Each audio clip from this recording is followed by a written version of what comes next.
is Alastair Campbell right to say Boris Johnson should have gone to PMQs today just hours after the birth of the PM's baby boy? That is our question of the day. Alastair Campbell is here. Alastair, you're not going to be happy with these results. 91% of people disagreeing with you at the moment. Well, there you go.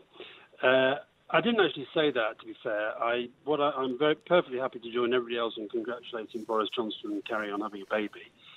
The point I've been making for some time is I think that very large parts of our media are focusing far too much on Boris Johnson, the personality, and not enough on, what is frankly the biggest national catastrophe of our lifetime.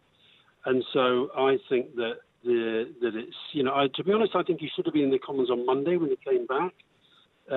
He was raring to go, apparently. If he's fit and well enough to do the job, I think being in Parliament is a very important part of that. So, but you did say he should be in there for PMQs. You tweeted, a newborn baby may be a better excuse than most for missing PMQs, though he should still be doing it. I suspect we are going to see an awful lot of excuses in the future. Alastair Campbell, you can't say the birth of someone's baby is an excuse. I'm glad I've got a nice little debate going through the programme, Dan, because, it's important that Well, you said it. They're your words. Like saying it, I'm giving you a bit of context, and part of that context, I do think that Boris Johnson avoids proper scrutiny. I think on Monday, when he came back, instead of just doing a statement in Downing Street, I think he should have been in Parliament. This is a national crisis, this is a national catastrophe.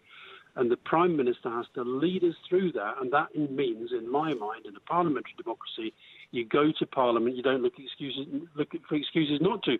And, this, I'm afraid, is all part of a pattern. Look, I think if the guy has just been at the birth of his child, fair enough, OK? But I think there's part of a pattern here that this government does not like being scrutinised properly.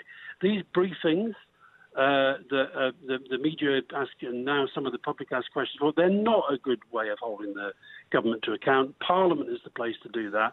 And at least give us some indication that he's going to be back in Parliament. We've not had a proper statement in Parliament on government strategy on COVID-19 for weeks.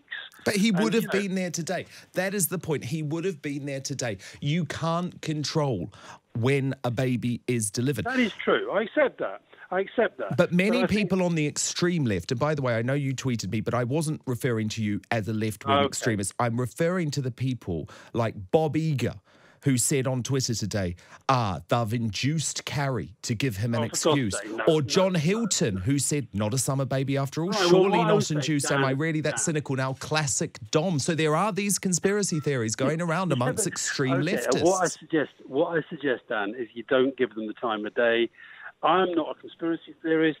I'm perfectly happy to say I think it's great they've had a baby. Just as when he was ill, I was perfectly happy to say I hope he gets well very, very soon.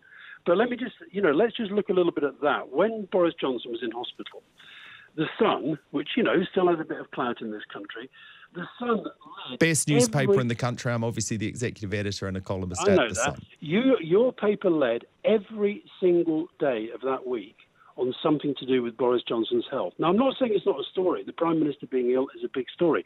But you led on that every day. Let me just give you the death rate figures day by day during that week. 980, 439, 786, 938, 881.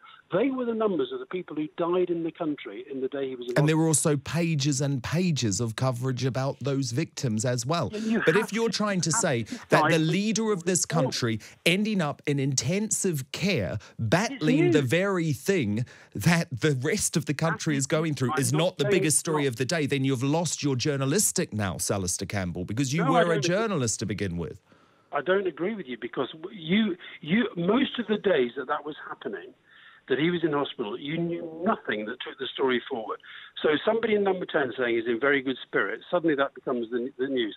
How your paper can say on the day that more than 800 people died, now that's a Good Friday. How can you say that just because one guy left hospital? See, I think, Alastair, you now have the equivalent of Trump derangement syndrome, but you've got Boris derangement syndrome. Because I'll point you. Dan, no. Because before this crisis, Alastair, I tweeted a congratulatory message to Boris Johnson and Carrie Simons over the fact that they were expecting their first child together, said some much needed happy news for the country. You tweeted back calling me a creep. You said, what a creep. The country would be happy to have a Prime Minister who took the flood seriously, had a real Brexit strategy, wasn't flatlining the economy, didn't lie compulsively, and knew how many children he had. So actually, you are the one who can't just accept some personally happy news for Boris Johnson without turning it into a political firefight. Well, sorry, you're the one who's trying to have a political firefight at this. You just told me a minute ago that it's this crisis that has made me deranged, but now you're telling me I've always been deranged. Listen. How am I a creep for congratulating Boris Johnson and Carrie Simons for having a child together? How does that make me a creep? I think that makes me a good human being. Okay, well, listen, you're a journalist, right? I don't think journalists should be... You're meant to be covering what's big and newsworthy in the world, not sending you a congratulations. Listen, on the scale of things, it's not a big deal, right? I don't really care about whether you send them congratulations or not. What I really care about is that at a time when we've got... we're now overtaking Spain and Italy in terms of the death rates. We're having another press conference in an hour, and they'll be telling us again that they're ramping up testing and they're trying to get the PPE to the nurses and the doctors. It's like Ground Hog Day. And I don't believe that the media, your profession, and politics, what was my profession, I don't believe that either are remotely reflecting the scale of what's going on. And I honestly do think it's a joke that your paper led every day that week on Boris Johnson's health. I'm not saying it's not, of course it's serious, but it's, when you've got 881 people dying, please do not tell me that's a Good Friday. Just don't, because what it says is there's only one story in the world that matters as far as you're concerned at that time. And I think you're the people who become a bit deranged because you're now developing this cult of personality that is just ridiculous in what, we're a parliamentary democracy. Do you understand the hypocrisy of you saying this? Alastair Campbell, the man who created the cult of personality around prime ministers in this country, the man who sold every aspect of Tony Blair and Cherie Blair's private life to the newspapers when it suited you. No, I didn't. You didn't sell them, you gave them up. No, let me just tell you, for example, when Tony and Cherie, this is all in my diaries, when she was pregnant, a lot of the time we were trying to keep stories out of the papers. When we got one of my proudest achievements is that we got them into hospital and out of hospital without the media knowing a bloody thing about it. So, look, I know you can have your caricature and you can have your prejudice. I'm simply saying your profession at this time, the fact, frankly, you're even decided that this is your discussion of the day. I would say, cover things that are a bit more serious, like the fact that the PPE still isn't there. We do that every day, Alastair. This is a 3-hour show. We debate every aspect of what is a very, very serious crisis on this show. My point, I don't believe, generally, the media has done much of a good job on this. Yeah, but I agree with you on that. Right, and if you haven't got the government doing a good job and you haven't got a media doing a good job holding them to account, I'm so glad that Parliament is back and at least they're able to ask if you... But isn't the biggest issue with the media, Alastair, in fact, the TV broadcasters who use that briefing every day as an opportunity to throw meaningless gotcha questions at ministers, trying to force them into apologise. And as Lord Alan Sugar said on this show earlier in the week, do you seriously believe Matt Hancock is attempting not to acquire PPE or wants pensioners to die in care homes? Is that honestly what you believe? Of course he doesn't. No, I don't believe that at all. But I think that, look, I'll give you an example. I'll tell you when I really lost it. I think, to be fair to Matt Hancock, I think of all the regulars at those briefings, I think he's the most on top of the brief. And I think actually, we can. I don't underestimate for 1 second. I've been in those government situations when the pressure's on. The pressure in this is incredible, okay? I don't underestimate that at all.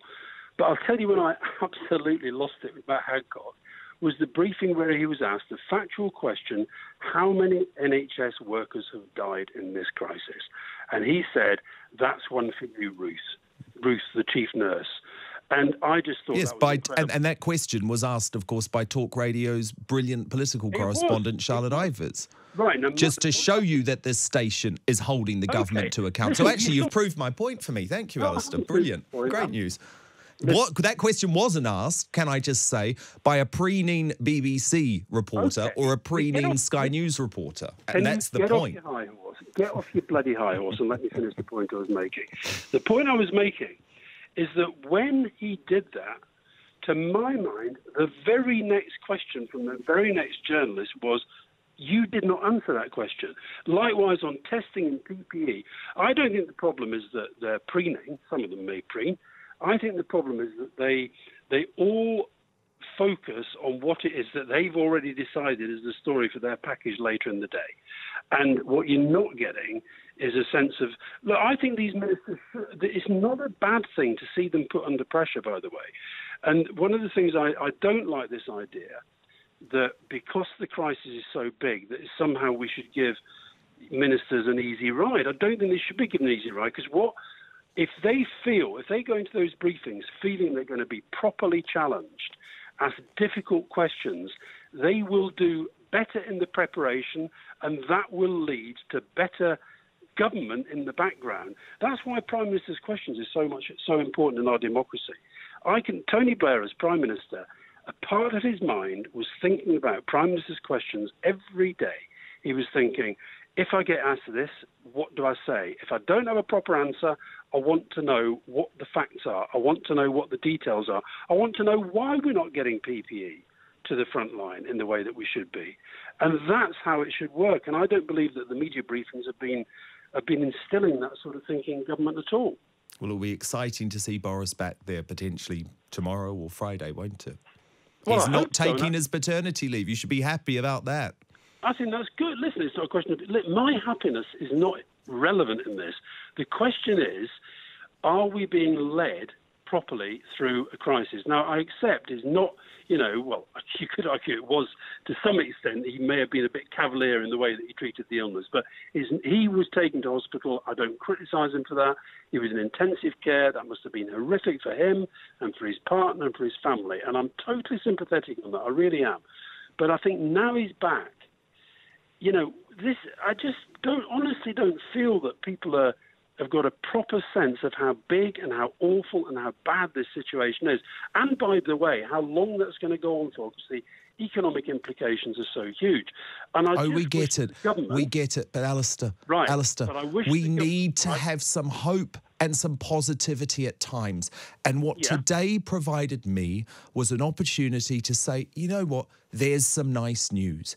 There's something happy. And we're human beings, Alastair. If we spent 3 hours every single day simply repeating the death toll, talking about the lack of PPE, and by the way, that is something we do all the time, but you have to understand, we're human beings. We need a bit of hope. We need a bit of light as well. Right, I agree with that.